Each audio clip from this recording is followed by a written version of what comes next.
Day 21. Yesterday you saw the roadmap for everything days 11 through 18 unlocked.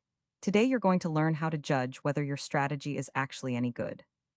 So, what is set benchmark? Set benchmark is the method you call in initialize to choose an asset your algorithm's performance gets compared against, usually a market index. Here's a simple analogy to explain it better. On the left, we have comparing your race time to the pack. On the right, set benchmark. Imagine finishing a marathon in 4 hours. Is that good? You can't tell just from the number. But if you find out the average runner that day finished in 5 hours, suddenly 4 hours looks great. Without that comparison, the number means almost nothing on its own. The race comparison here says, a result only makes sense next to something else. Set benchmark works exactly the same way.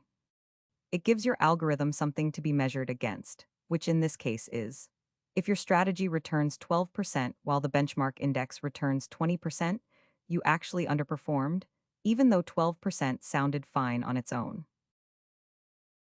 With that, we wrap up the simple introduction of the concept of set benchmark in QuantConnect. Here's a quick knowledge check. A high return automatically means your strategy outperformed the market, true or false. And the correct answer is false. A high return can still be underperformance if the benchmark did even better. That's exactly why set benchmark matters. It gives your results context.